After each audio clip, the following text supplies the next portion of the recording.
Okay so welcome back guys. आज हम lesson number 8 start करने जा रहे हैं, that is corporate financial reporting, CS executive module 2 CMA का lesson number 8 corporate financial reporting.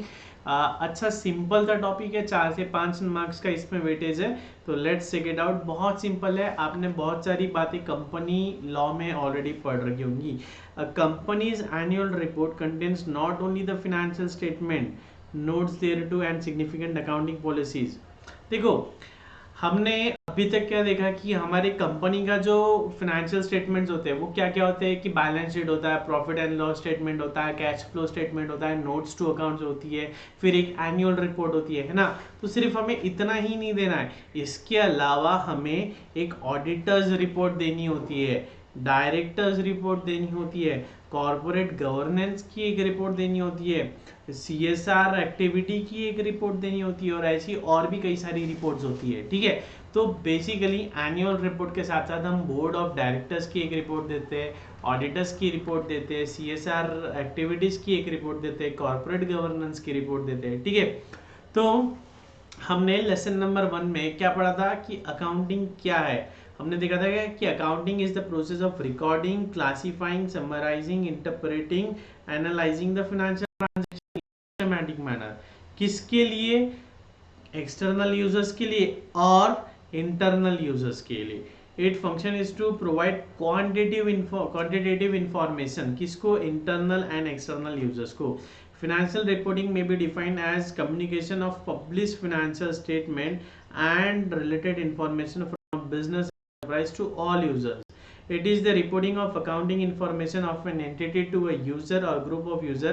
It contains both qualitative and quantitative information. तो financial statement हमने क्या देखा था कि बैलेंस शीट वगैरह जो बना रहे हैं, जो क्वांटिटेटिव डेटा हम प्रेजेंट कर रहे हैं, वो था हमारा फाइनेंशियल स्टेटमेंट। लेकिन हम बात कर रहे हैं फाइनेंशियल रिपोर्टिंग की, तो उसमें ये क्वांटिटेटिव डेटा तो देना ही है, साथ में क्वालिटेटिव डेटा भी देना है। वो कैसे देंगे? Auditors report, directors report, CSR activities की रिपोर्ट, ये सारी चीजें quantitative as well as qualitative data हम प्रोवाइड करते हैं। किसको? Users of financial statement. Users of financial statement कौन है? Internal users and external users, दोनों को भी। ठीक है, अब the financial report made to the management, जो हम मैनेजमेंट के लिए जो रिपोर्ट बना रहे हैं वो क्या है? वो है इंटरनल रिपोर्टिंग। और जो बाहर के लोग हैं, जैसे कि इन्वेस्टर्स हो गए, शेयर होल्डर्स हो गए, इन लोगों के लिए हम जो रिपोर्ट बना रहे हैं उसको कहते हैं हम एक्सटर्नल रिपोर्टिंग। अब बेसिकली जो मैनेजर्स है, जो बोर्ड ऑफ डायरेक्टर्स है, उनके लिए जो रिपोर्ट बन रही है उसको हमने कहा इंटरनल रिपोर्टिंग, उसी को हम कहते हैं एमआईएस रिपोर्टिंग। एमआईएस मतलब मैनेजमेंट इंफॉर्मेशन सिस्टम। ठीक है, जो रिपोर्ट्स हम हमारे मैनेजर्स के लिए बना रहे हैं, मैनेजर्स को क्या रिपोर्ट लगेगी कि हमारा सेल्स कितना है, इंडिया में सेल्स कितना है, इंडिया के बाद में कौन से स्टेट में कितना सेल्स है, महाराष्ट्र की कौन से डिस्ट्रिक्ट में सबसे ज्यादा सेल्स है, पेन का सेल ज्यादा है कि पेंसिल का सेल ज्यादा है। तो मैनेजमेंट को ये सारी इंफॉर्मेशन लगती है, तो ये कैसे मिलेंगे उनको? मैनेजमेंट इंफॉर्मेशन सिस्टम, एमआईएस के जरिए। ठीक है, the management of a corporate is ultimately responsible for the generation of accounting information. The accountability of the company has two distinct aspects, legal and social. Under legal requirement, a company has to supply certain information. देखो, अब जो भी हम reporting कर रहे हैं ये basically क्या है? अकाउंटिंग इंफॉर्मेशन प्रोवाइड कर रहे हैं। तो एक कुछ लीगल रिक्वायरमेंट्स होती है, जैसे कि एज पर कंपनीज एक्ट होंगी, सेबी के अकॉर्डिंगली होंगी, सिकरा के अकॉर्डिंगली होगी, या इंश्योरेंस के एक्ट के अगेंस्ट होगी, या बैंकिंग रेगुलेशन एक्ट के अगेंस्ट होंगी। तो कुछ लीगल रिक्वायरमेंट होती है, जैसे कि कंपनीज एक्ट के अकॉर्डिंगली हमें एनुअल अकाउंटिंग स्टेटमेंट्स देने होते हैं, फाइनेंशियल रिपोर्ट्स देने होते हैं आरओसी को, है ना। तो ये जो रिपोर्टिंग है ये होगी लीगल रिपोर्टिंग। इसके अलावा एक क्या हो सकती है हमारी, जो सोशल ऑब्लिगेशन है, जैसे कि हम सीएसआर रिपोर्ट देना चाहते हैं, या हमने सोसाइटी के वेलफेयर में क्या काम किया है, तो ये हो जाती है एक सीएसआर ऑब्लिगेशन, सोशल ऑब्लिगेशन वाली रिपोर्टिंग। ठीक है, अब नीड फॉर कॉर्पोरेट रिपोर्टिंग क्या है? माय डियर फ्रेंड्स, पूरा टॉपिक थ्योरेटिकल है, रीड करके ही आपको एक्सप्लेन करना होगा, एल्स कुछ भी पॉसिबल नहीं है, क्योंकि भले ही हमारा सब्जेक्ट प्रैक्टिकल है लेकिन उसके अंदर का जो कंटेंट है, content is all about theory, theoretical concept है, इसलिए हमको रीड करके ही आगे बढ़ना पड़ेगा। इन एंड आप लोग घर पे रीड नहीं कर रहे हो, तो कुछ स्टूडेंट्स का रिक्वेस्ट था कि सर आप ही रीड करके बता दो क्या है। In accounting, corporate reporting is a very important issue nowadays. Various statutes have prescribed certain statements to be disclosed periodically by a corporate entity. जैसे कि जैसे कि जीएसटी एक्ट, जीएसटी क्या मांगता है, मंथली बेसिस पे हमारा सेल्स का डेटा मांगता है, मंथली बेसिस पे परचेस का डेटा मांगता है ना। तो अलग अलग स्टैट्यूट्स का अलग अलग रिक्वायरमेंट है. The purpose of such mandate is to convey a true and fair view of operating results of the financial positions to the users of the financial reports. Within a corporate context, financial reporting covers three types of accounting data. क्या क्या होता है, एक तो होती है balance sheet, profit and loss और cash flow statement. ठीक है. अब disclosures of significant accounting policy, ये कौन डील करता है, accounting standard 1. As per accounting standard 1, हम जब भी हमारे अकाउंट्स बनाते हैं, फाइनेंशियल स्टेटमेंट, तो हमने जो पॉलिसीज यूज की है वो अकाउंट्स को मेंटेन करने में. I repeat, as per accounting standard 1, हमने जो भी हमने जितने भी अकाउंटिंग की है या जो भी फाइनेंशियल रिपोर्ट्स हम बना रहे हैं या जो भी फाइनेंशियल स्टेटमेंट्स हम बना रहे हैं, उसमें कोई ना कोई हम पॉलिसीज यूज कर रहे होंगे. तो एज पर अकाउंटिंग स्टैंडर्ड 1, हमने जो भी पॉलिसीज यूज की है हमारे फाइनेंशियल स्टेटमेंट्स बनाते समय, वो पॉलिसीज हमें डिस्क्लोज करनी है. That's it. अकाउंटिंग स्टैंडर्ड 1 क्या बोलता है कि आपने आपके जो अकाउंट्स बनाए हैं, वो अकाउंट्स बनाने के लिए आपने जो पॉलिसीज यूज की है, वो पॉलिसीज को आप डिस्क्लोज कर दो. That's it. अब यहां से इंपॉर्टेंट है आपके लिए कि ऑल सिग्निफिकेंट अकाउंटिंग पॉलिसीज जो भी हमने यूज की है उसको डिस्क्लोज करो. ठीक है. कैसे, एक जगह डिस्क्लोज करना है, जितनी भी पॉलिसीज है वो एक जगह डिस्क्लोज करना है. स्कैटर्ड फॉर्म में अलग अलग जगह पॉलिसीज डिस्क्लोज करो. इसके बाद में अगर कोई चेंज हुआ है, हमारी अकाउंटिंग पॉलिसीज में कोई चेंज हुआ है, मतलब लास्ट ईयर हम कोई दूसरी पॉलिसी यूज कर रहे थे, ये साल हम कोई दूसरी पॉलिसी यूज कर रहे हैं, तो जो भी चेंज हुआ है पॉलिसी में, वो चेंज भी डिस्क्लोज करो.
ठीक है.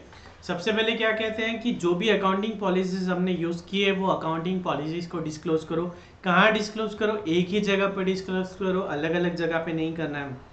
थर्ड क्या बोलता है, एनी चेंज, अगर हमारी अकाउंटिंग पॉलिसीज में कोई चेंज हुआ है तो वो भी डिस्क्लोज करो कि क्या चेंज किया है. ठीक है. अगर अकाउंटिंग पॉलिसीज में कुछ चेंज हो रहा है तो वो चेंज हमें बताना है. इतना ही नहीं कि वो चेंज के वजह से हमारे उस चेंज की वजह से क्या इम्पैक्ट गिरने वाला है, वो इम्पैक्ट भी बताना है, नंबर्स के टर्म्स में बताना है. In case of a change in the accounting policies which has a material effect in the current period, the amount by which any item in the financial statement is affected by such a change should also be disclosed.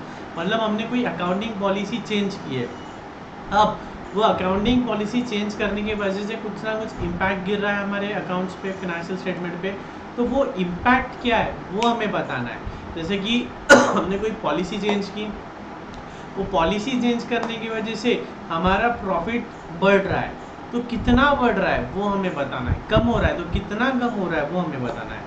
तो as per accounting standard 1 क्या है कि हमने जो भी accounts बनाए, accounts बनाने के लिए जो भी पॉलिसीज यूज़ किए वो पॉलिसीज डिस्क्लोज करो। कहाँ डिस्क्लोज करो? एक ही जगह डिस्क्लोज करो, एक साथ डिस्क्लोज करो, अलग अलग डिस्क्लोज नहीं करनी है, ठीक है। और चेंज की वजह से कुछ भी इम्पैक्ट आ रहा है, तो जो भी इम्पैक्ट आ रहा है वो इम्पैक्ट डिस्क्लोज करो, मॉनेटरी टर्म में डिस्क्लोज करो, ठीक है।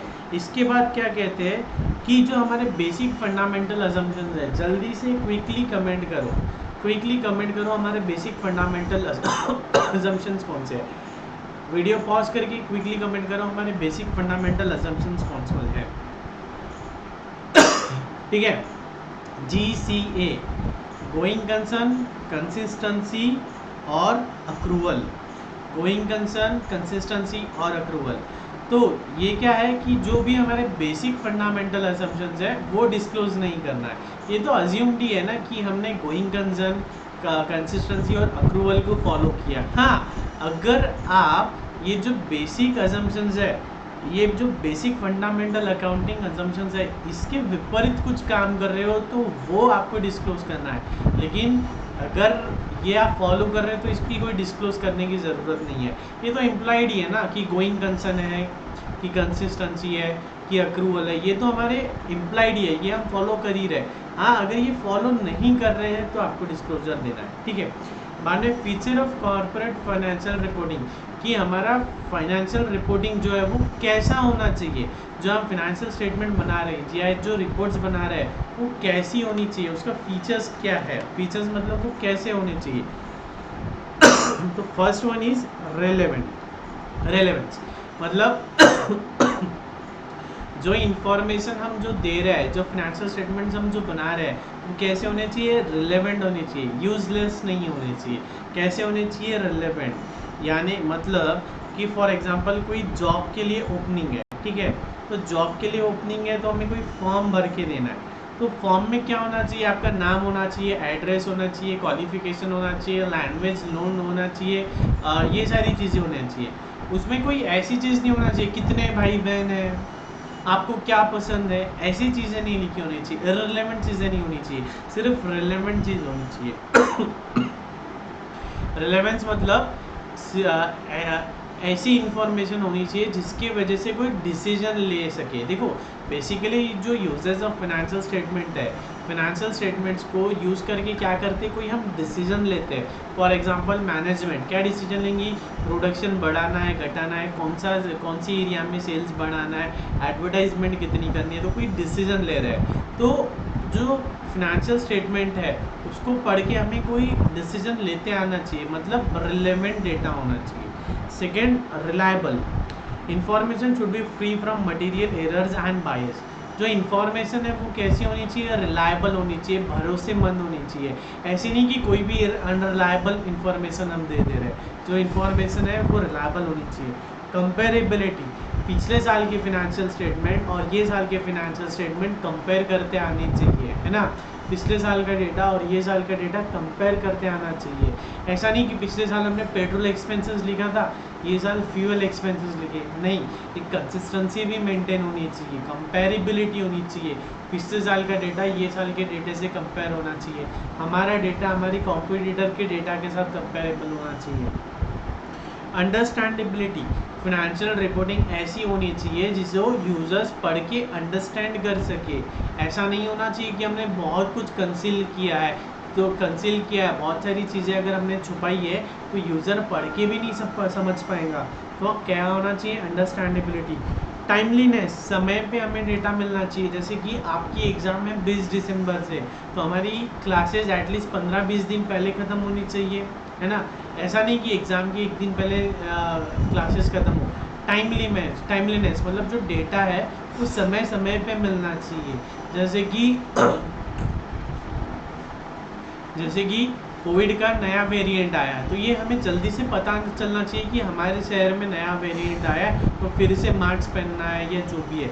तो जो भी डेटा है वो टाइम पे हमें पता चलना चाहिए। बेनिफिट वर्सेस कॉस्ट, रोग से बड़ा इलाज नहीं हो जाना चाहिए, रोग से भारी इलाज नहीं हो जाना चाहिए।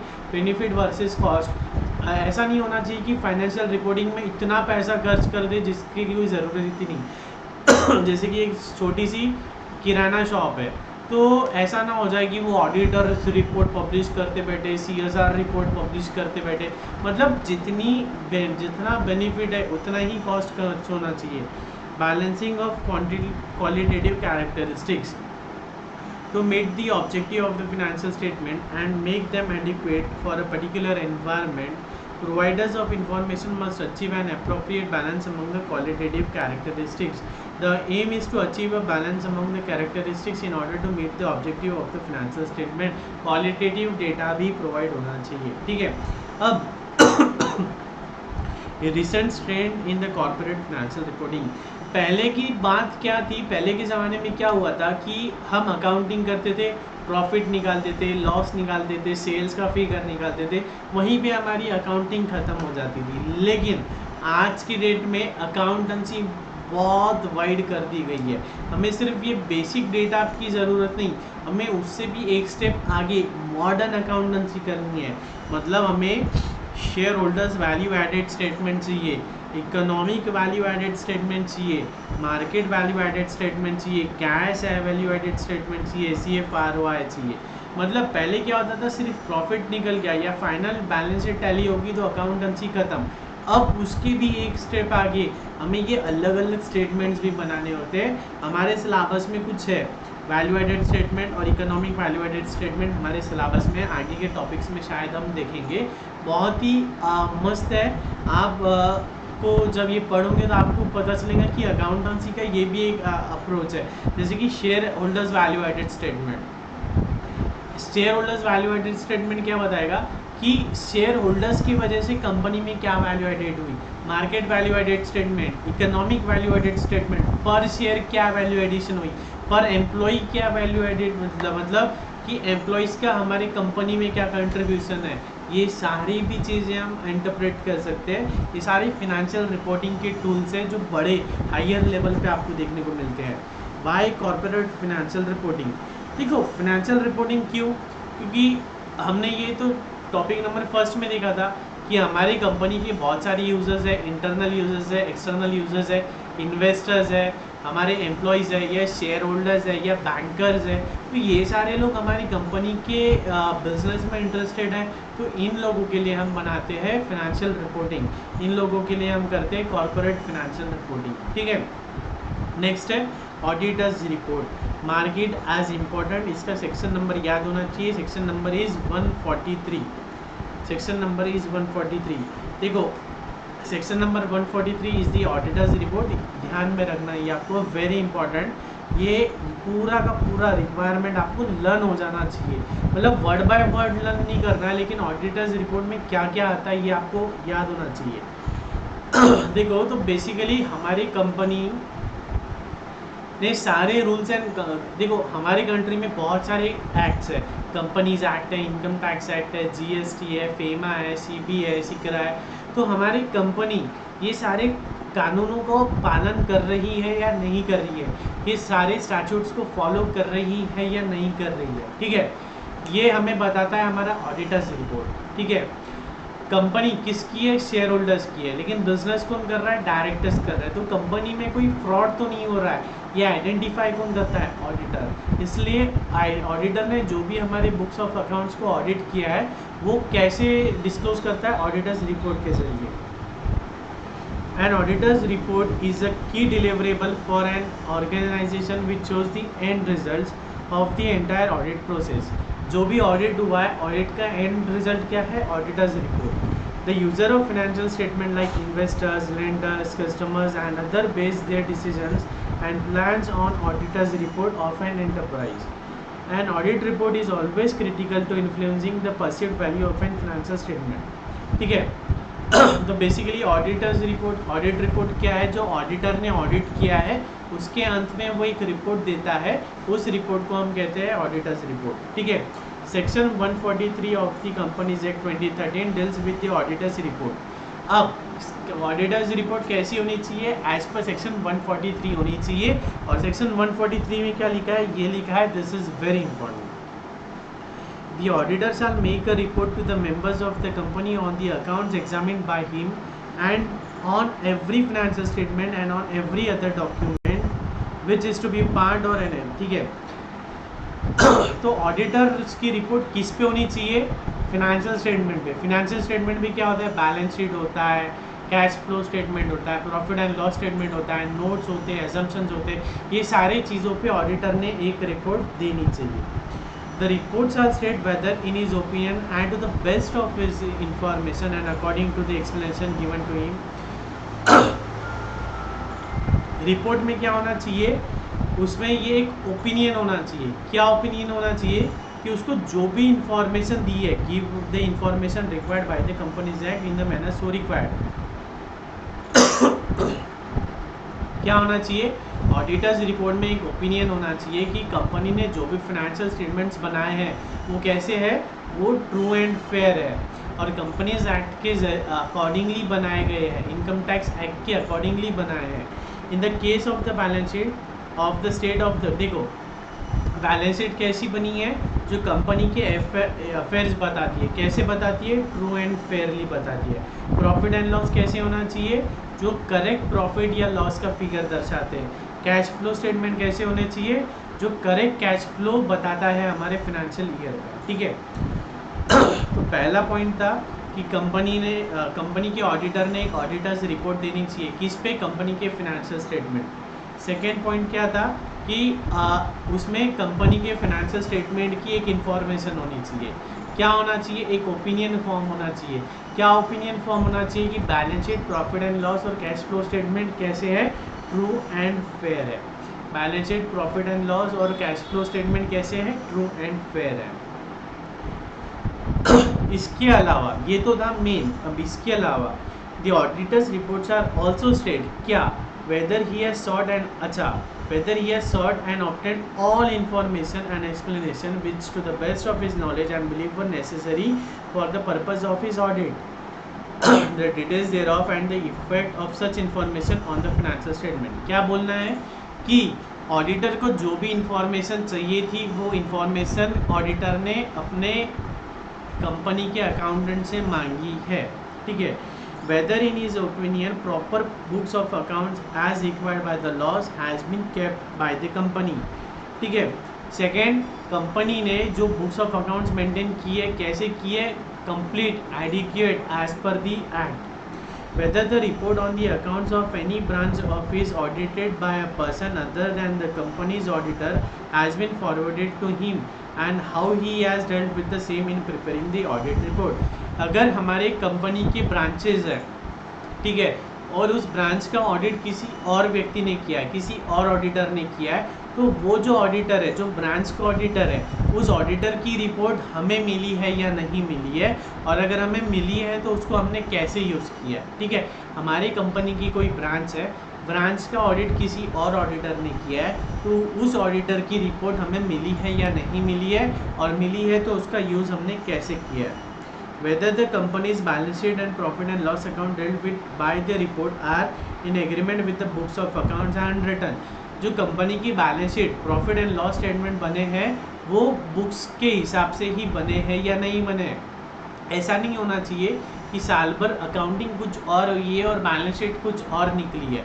जो अकाउंट्स बने हैं वो अकाउंट्स पे से ही बैलेंस शीट बनी है या नहीं बनी है, ये ऑडिटर देख के बताता है। Whether in his opinion the financial statement comply with the accounting standard। Auditor को ये भी बताना है कि जो फाइनेंशियल स्टेटमेंट बने हैं वो एज पर अकाउंटिंग स्टैंडर्ड ही बने हैं। The observations or comments of the auditors on the financial transactions or matter which have an adverse effect on the functioning of the company।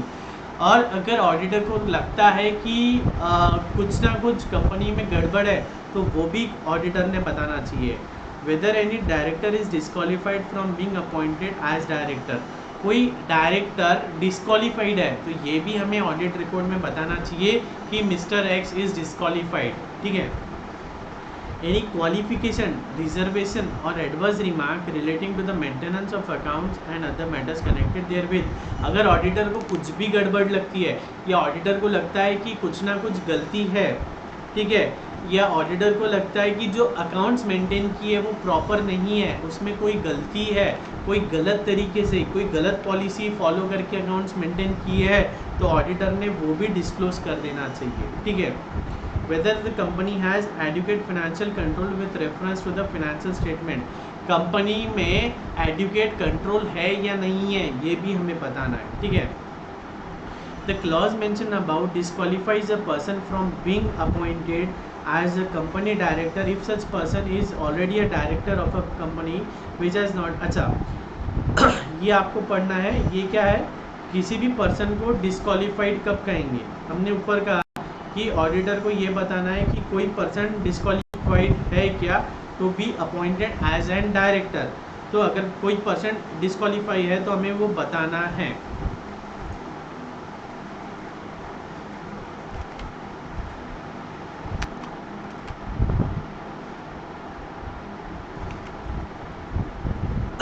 ठीक है, यहाँ हमने पॉइंट जी में पढ़ा कि अगर कोई डायरेक्टर डिस्क्वालीफाई होता है तो हमें वो बताना है। अब डायरेक्टर डिस्क्वालीफाई कब होगा, ये एज पर सेक्शन 164 है।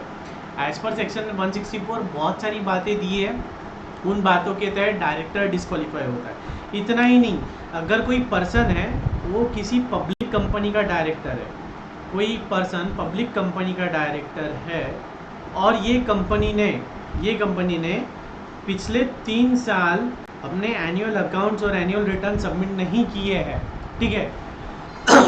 ऐसी पब्लिक कंपनी जिसके ऐसा डायरेक्टर जो किसी पब्लिक कंपनी का, ऐसा व्यक्ति जो किसी पब्लिक कंपनी का डायरेक्टर है और उस पब्लिक कंपनी ने 3 साल तक के एनुअल अकाउंट्स या एनुअल रिटर्न सबमिट नहीं किए हैं, तो वो डायरेक्टर डिस्क्वालीफाई हो जाएगा। या कंपनी ने has failed to repay deposit और इंटरेस्ट, कंपनी ने जो भी डिपॉजिट्स लिए, लोन लिए, तो लोन रिपे नहीं किया या उसका इंटरेस्ट नहीं दिया है, या डिबेंचर रिडीम नहीं किए या डिबेंचर का इंटरेस्ट नहीं दिया है, तो ऐसे कंपनी का डायरेक्टर भी क्या हो जाता है, डिस्क्वालीफाइड। मतलब कोई कंपनी है, उस कंपनी ने, एक पर्टिकुलर कंपनी है, उस कंपनी ने 3 ईयर्स तक के एनुअल रिटर्न फाइल नहीं किए हैं एंड एनुअल अकाउंट सबमिट नहीं किए हैं, तो ऐसी कंपनी का जो भी डायरेक्टर है वो डिस्क्वालीफाइड हो जाता है।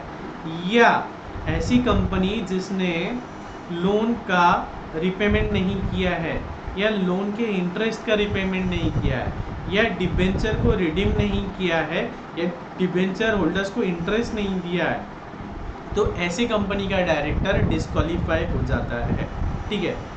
Where any of the matter referred to in above is answered in the negative or with a disqualification, the auditor's report shall state the reasons. देखो, ऊपर ऑडिटर ने कुछ भी जैसे कि बोला है कि कंपनी ने अकाउंटिंग स्टैंडर्ड फॉलो नहीं किए हैं या कंपनी ने proper books of accounts maintain नहीं किए है या कंपनी ने कंपनीज एक्ट के तहत बुक्स मेंटेन नहीं की है, तो कंपनी ऑडिटर को उसका रीज़न भी बताना है कि ऐसा क्यों लगता है ऑडिटर को, ठीक है। और in the case of government company, मतलब स्टेट गवर्नमेंट की कंपनी है या सेंट्रल गवर्नमेंट की कंपनी है या ऐसी कंपनी जिसमें स्टेट गवर्नमेंट और central government together share holders है, तो ऐसी कंपनी का ऑडिटर कौन डिसाइड करेगा, controller and auditor general of India, CAG, controller and auditor general of India क्या करेगा, ऑडिटर को अपॉइंट करेगा। क्या करेगा, ऑडिटर को अपॉइंट करेगा।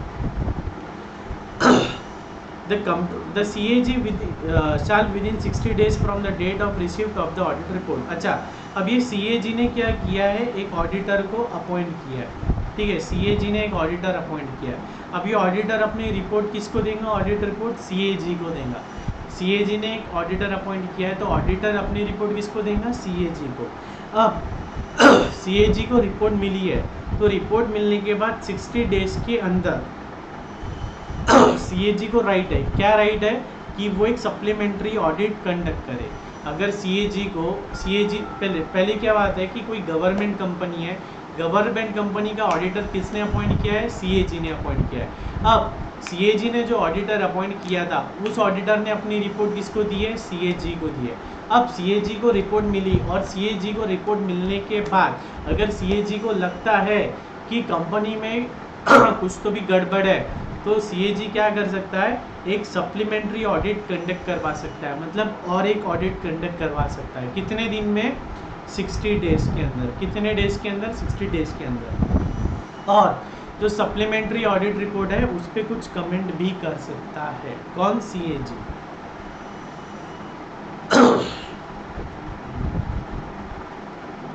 The Comptroller and Auditor General of India may, in case of any government company, if he considers necessary, by an order, cause a test audit to be conducted of the account. अगर COG को लगता है तो वो कोई भी government company का test audit भी करवा सकता है। Where a company has a branch office, the accounts of that office shall be audited either by the auditor appointed by the company where the branch is situated in a country outside India। देखो अगर company है हमारी India में, ठीक है, और company का branch office हमने खोल रखा है ऑस्ट्रेलिया में, ठीक है, तो इंडिया में जो भी है, जो भी कंपनी के ब्रांचेस है उसका ऑडिट कौन करेगा? कंपनी का ऑडिटर, ठीक है। लेकिन अगर हमारी ब्रांच ऑस्ट्रेलिया में तो ऑस्ट्रेलिया की ब्रांच का ऑडिट क्या कौन करेगा? जो ऑस्ट्रेलिया में ऑडिट कर सकता है ऐसा व्यक्ति। कौन? ऑस्ट्रेलिया का चार्टर्ड अकाउंटेंट। ऑस्ट्रेलिया का चार्टर्ड अकाउंटेंट मतलब सीपीए, ठीक है। हमारी कंपनी की ब्रांच